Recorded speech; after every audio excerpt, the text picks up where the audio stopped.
Good morning friends. स्वागत है आपका मेरे चैनल इंडिया कैन इन्वेस्ट में। तो आज हम बात करेंगे म्यूचुअल फंड्स की। दोस्तों, आज का हमारा टॉपिक म्यूचुअल फंड्स है। कैसे हम म्यूचुअल फंड में इन्वेस्ट कर सकते हैं और कैसे उनको फाइंड कर सकते हैं, अच्छे म्यूचुअल फंड को कैसे रिसर्च कर कर ढूंढ कर इन्वेस्ट कर सकते हैं, और ये सब इस वीडियो में हम देखेंगे।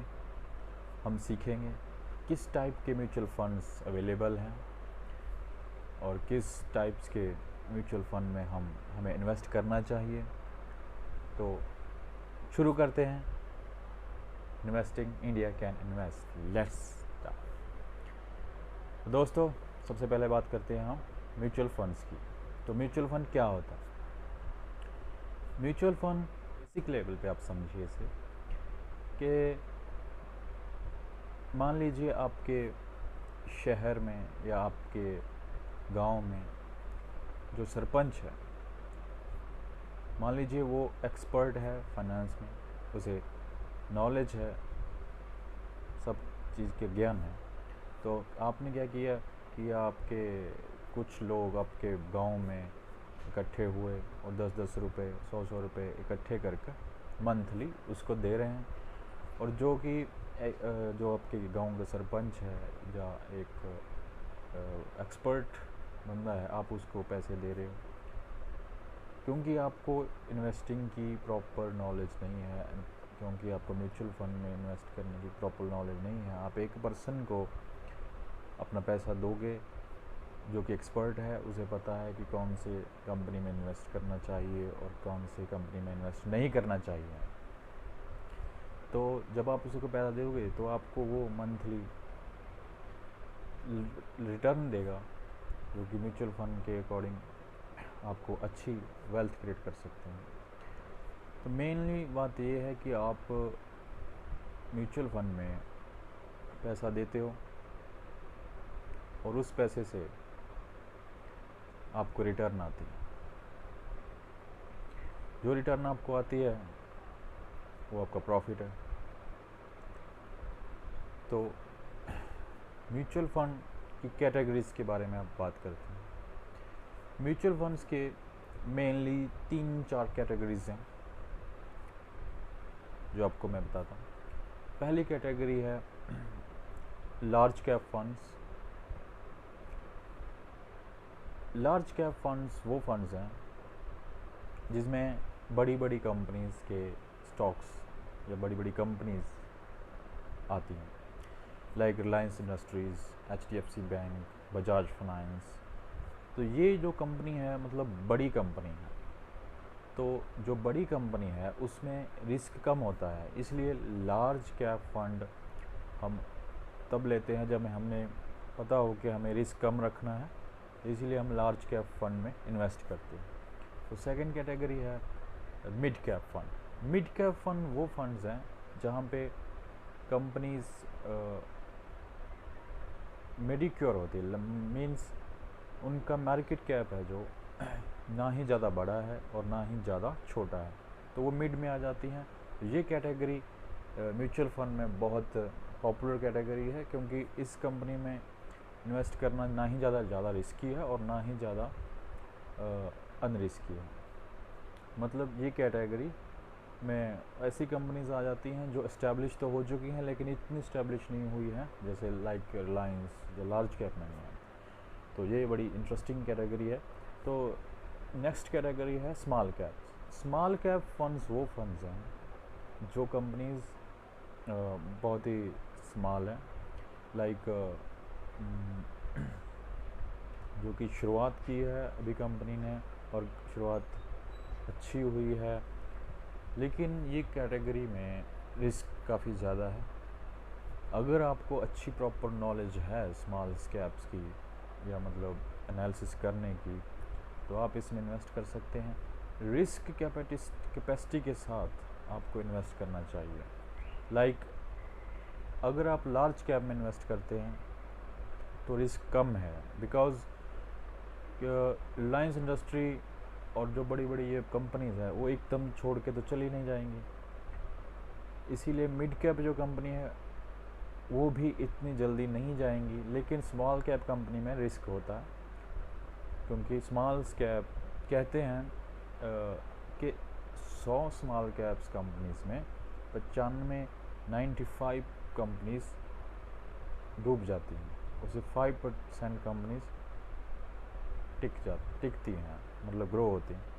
तो काफ़ी ज़्यादा रिस्क है स्मॉल कैप में, लेकिन जहाँ रिस्क है वहीं रिस्क है, ये फंडा है। बिल्कुल सही है। स्मॉल कैप में इन्वेस्ट करोगे तो ज़्यादा रिटर्न आने के चांसेस ज़्यादा हैं। उसी तरह लार्ज कैप में इन्वेस्ट करोगे, स्टेबल रिटर्न्स आएंगी, रिस्क फ्री रहेंगे। मतलब आपको जैसे करना चाहिए, अगर आप रिस्क पोटेंशियल ज़्यादा ले सकते हैं तो स्मॉल कैप में एक वो मतलब डाइवर्सिफाइड कीजिए आप। कुछ जैसे आपने 50,000 रुपये इन्वेस्ट करना हो तो परसेंटेज वाइज लाइक 20% आप स्मॉल कैप में दे सकते हैं अपने रिस्क के अकॉर्डिंग, 20% आप 40% मिड कैप में और बाकी लार्ज कैप में दे सकते हैं एलोकेशन। तो अब हमने एलोकेशन कैसे करनी है वो रिस्क कैपेसिटी के अकॉर्डिंग हो सकते हैं। जैसे मैं आपको बताया कि अगर आप रिस्क ज़्यादा उठाना चाहते हैं तो ज़्यादा स्मॉल कैप में इन्वेस्ट कर सकते हैं, लेकिन मेन जो बात आपको ध्यान रखनी है, अगर आप लार्ज कैप में इन्वेस्ट करते हैं या स्मॉल कैप में इन्वेस्ट करते हैं तो आपको इन्वेस्ट लॉन्ग टर्म के लिए करना चाहिए, ये बेस्ट रहता है। क्योंकि आप 1 साल का इसमें एग्ज़िट लोड होता है, 1% का एग्ज़िट लोड होता है ज़्यादातर स्टॉक्स में, म्यूचुअल फंड में। और जो 1% का एग्ज़िट लोड होता है वो 1 साल में अगर आपने वो पैसे विड्रॉ करवाए तो उस पर आपको चार्जेस लगेंगे, तो जो कि ज़्यादा नहीं है। इसीलिए अगर आप 1 साल बिना अमाउंट को निकाले रह जाते हैं तो वो एग्ज़िट लोड आपको नहीं लगे।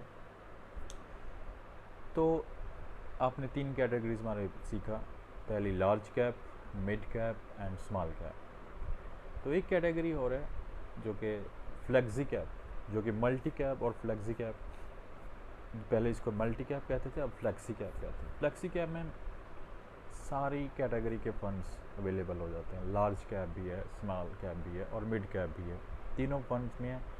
और कुछ फंड्स ऐसे हैं जिसमें आप जैसे Parag Parikh fund, flexi cap fund बहुत ज़्यादा पॉपुलर और बहुत अच्छा फंड है, क्योंकि आपको इसमें फॉरेन इन्वेस्टिंग में फॉरेन में इन्वेस्ट करना, जैसे एप्पल कंपनी, माइक्रोसॉफ्ट कंपनी में इन्वेस्ट करना भी इजी हो जाता है। आप इस फंड में इन्वेस्ट करके आपको फॉरेन इन्वेस्टिंग का एक्सपोजर भी मिलेगा।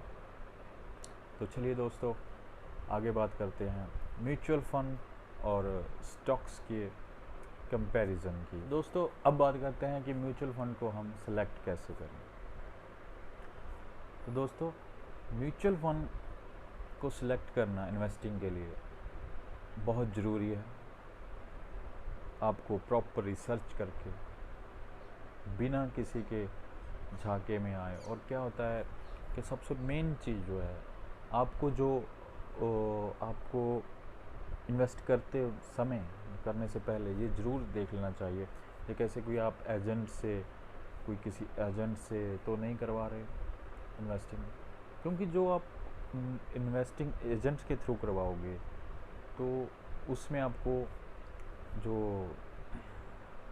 कुछ परसेंटेज वो एजेंट को जाएगा जब आप विड्रॉ कराओगे। अभी आपको लगेगा कि वो 2% 3% जो अमाउंट है आपको एजेंट को देनी पड़ेगी जब आप विड्रॉ करवाओगे, उस अमाउंट को वो छोटी है। लेकिन जब वो बड़े कॉर्पस में 20 साल बाद 30 साल बाद काफ़ी बड़े कॉर्पस में जैसे 2-3 करोड़ होगा तो उसका 2-3% आपको देना पड़ेगा उस टाइम, तो आपको काफ़ी दिक्कत आ सकती है। तो इसीलिए मेन जो है आप ऑनलाइन ख़रीद सकते हैं इसको, और जैसे ग्रो ऐप पे आप ले सकते हैं, पैसा बाज़ार ऐप है उस पर ले सकते हैं, उसका लिंक्स आपको मैं डिस्क्रिप्शन में दे दूँगा, तो आप ऐप डाउनलोड करके उसको इन्वेस्ट कर सकते हैं। तो मेन हम बात कर रहे थे कि कैसे सिलेक्ट करें म्यूचुअल फंड।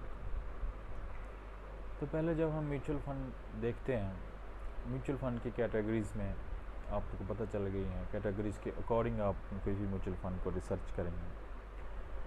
तो पहले हम देखते हैं कि जो भी म्यूचुअल फंड आप ले रहे हो वो किस कैटेगरी, तो फिर आप देखोगे कि एलोकेशन क्या है, किस कंपनी में ज़्यादा, किस सेक्टर में वो फंड ज़्यादा है एलोकेशन हुई है, उसको हम चेक करेंगे। टॉप 10 इन्वेस्टमेंट उस फंड्स की देखेंगे ये क्या है। उसके बाद हम NAV देखेंगे, उसकी पिछले कई सालों का डाटा देखेंगे। NAV का NAV होती है net asset value of A fund. उस फंड की एक नेट एसेट वैल्यू होती है जो हम देखेंगे कि वो कितने % से पिछले CAGR कंपाउंड एनुअल ग्रोथ से ग्रो हुई है। इससे आपको पास्ट परफॉर्मेंस उस फंड की पता चल जाती है। लेकिन मैं आपको बता दूं कि पिछले फंड की परफॉर्मेंस देखकर आप नेक्स्ट ईयर्स की जजमेंट नहीं लगाना चाहिए, क्योंकि ये रॉन्ग इन्वेस्टिंग का तरीका है। कोई भी फंड में कितने भी रिटर्न दिए हो पास्ट में, उससे हम ये अंदाज़ा कभी नहीं लगा सकते कि वो आगे जाकर भी उतनी रिटर्न दे सकता है। अगर पास्ट में किसी प्लेयर ने अच्छी रन बनाए हैं तो हम उसका पास्ट परफॉर्मेंस देखकर ये नहीं कह सकते कि वो आगे भी अच्छा करेगा। लेकिन हाँ, ये ज़रूर है कि उस फास्ट परफॉर्मेंस देखकर हम उस पर रिसर्च प्रॉपर कर सकते हैं। तो एक्सपेंस रेशो, म्यूचुअल फंड में एक्सपेंस रेशो देखना बहुत ज़रूरी है। तो एक्सपेंस रेशो होती क्या है? एक्सपेंस रेशो वो होती है, जैसे आप म्यूचुअल फंड में इन्वेस्ट किया, आपने SIP के थ्रू इन्वेस्ट किया, जो पैसा फंड मैनेजर्स को मिला और उसने अपनी टीम बिल्ड की, रिसर्च टीम बिल्ड की, और उन्होंने आपके पैसों को मैनेज करने का वो जो खर्चा है उसे एक्सपेंस रेशो मतलब एक्सपेंस बोलते हैं। जो एक्सपेंस आया उसको हम देखते हैं कि कितना वो खर्चा कर रहा है आपको रिटर्न दिलाने में, कितना उसका खर्चा आ गया। जितना भी किसी की रेशो फंड की ज़्यादा होती है, 1 पॉइंट से ज़्यादा है, तो उसका आपको एक नुकसान है कि जब आप किसी फंड में एक्सपेंस रेशो ज़्यादा है तो आपको वो एक्सपेंस रेशो आपकी पोर्टफोलियो में जो भी, जब आप उसको आपके पोर्टफोलियो में जब आप विड्रॉ करोगे तो वो एक्सपेंस रेशो आपके रिटर्न से माइनस हो जाए। 1% आपका माइनस हो गया आपके एक्सपेंस रेशो। तो मेरा आपको सजेशन है कि जब आप किसी फंड में इन्वेस्ट करने से उससे पहले उसकी एक्सपेंस रेशो ज़रूर देखें। तो आपको जब आप एनालिसिस करोगे, जैसे मनी कंट्रोल ऐप है, मनी कंट्रोल ऐप में आप फंड को एनालिसिस कर सकते हैं। तो डिफरेंट रेशोज़ हैं जो आपको कंसिडर करनी चाहिए। तो म्यूचुअल फंड और स्टॉक्स किस में इन्वेस्ट करना चाहिए, इसकी बात करते हैं। तो दोस्तों मैं बता दूं कि आप म्यूचुअल फंड में भी इन्वेस्ट कर सकते हैं और स्टॉक्स में भी इन्वेस्ट करें, प्रॉब्लम किसी में नहीं है। तो मेन जो चीज़ आपको ध्यान रखनी है, या प्रॉपर रिसर्च करके इन्वेस्ट करें। और मेरी आपको ये सजेशन है कि म्यूचुअल फंड बना किन के लिए है, ये आपको ध्यान दें। ये उनके लिए है जिन्हें टाइम नहीं है, जो अपनी प्रॉपर रिसर्च को टाइम नहीं दे सकते, या जिन्हें इतनी नॉलेज नहीं है कि वो स्टॉक लेकर सीधा इन्वेस्ट कर सकें। तो उनके लिए है म्यूचुअल फंड। म्यूचुअल फंड क्योंकि आप पैसा एक एक्सपर्ट पर्सन को दे रहे हो जिसे नॉलेज है और उसे पता है कि कैसे फंड में इन्वेस्ट करना है और कैसे रेशियोज़ को देखना है, कौन कौन से फंड को एनालिसिस, क्योंकि उनकी पूरी टीम है। हम चाहकर भी उतना नहीं कर सकते जितना उनके पास होता है। इसीलिए म्यूचुअल फंड बेस्ट है इन्वेस्टिंग का टूल, मैं सबसे बेस्ट मानता हूँ। म्यूचुअल फंड को, क्योंकि लॉन्ग टर्म में ये आपको एसआईपी के, अगर आप म्यूचुअल फंड में एसआईपी करते हैं तो आप पहले मैं ये बता दूं कि एसआईपी क्या होती है। एसआईपी सिस्टमेटिकली इन्वेस्टमेंट प्लान,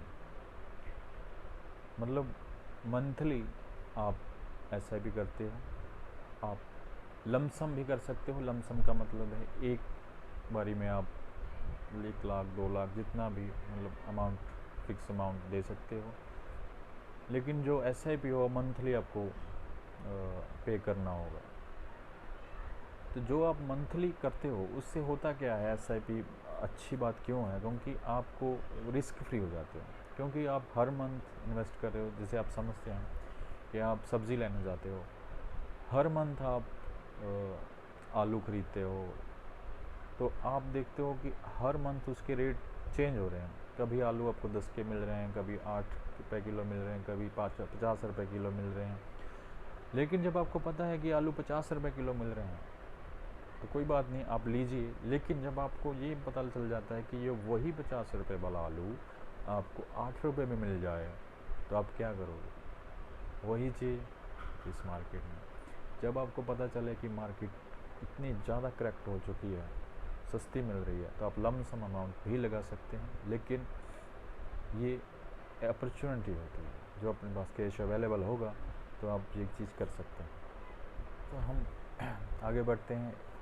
जो ओवरऑल हमने सीखा उसको सम अप करते हैं। दोस्तों, म्यूचुअल फंड में इन्वेस्ट करना, शुरुआत में म्यूचुअल फंड में इन्वेस्ट करना बहुत ज़रूरी है। आपकी एज के अकॉर्डिंग रिस्क सेट कर सकते हो, जितना आपको रिस्क लेना है उसके अकॉर्डिंग एलोकेशंस दे सकते हो। लॉन्ग टर्म में आपका बहुत बड़ा कॉर्पस जनरेट हो सकता है म्यूचुअल फंड्स में। तो दोस्तों, क्योंकि हमें एफडी, आरडी और किसी भी ऐसे टूल्स में इतनी ज़्यादा पोटेंशियल नहीं है, तो मैं समझता हूँ कि म्यूचुअल फंड में इन्वेस्ट करना बहुत ज़रूरी है। एक अच्छे एडवाइज़र की सलाह लेकर, अच्छे रिसर्च एनालिस्ट के साथ की एडवाइस लेकर आप ये कर सकते हैं। और नहीं तो आप वेबसाइट्स में जाकर, लाइक मनी कंट्रोल में जाकर आप डिफरेंट म्यूचुअल फंड में रिसर्च कर सकते हो कि कौन से म्यूचुअल फंड में हमें जाना चाहिए। तो दोस्तों, जो भी हमने सीखा और जिसने डिस्कस किया म्यूचुअल फंड के बारे में, आपको सब ज़रूर समझ आया होगा। तो प्लीज़ इस वीडियो को शेयर करें, सब्सक्राइब करें और लाइक करें। Thank you very much.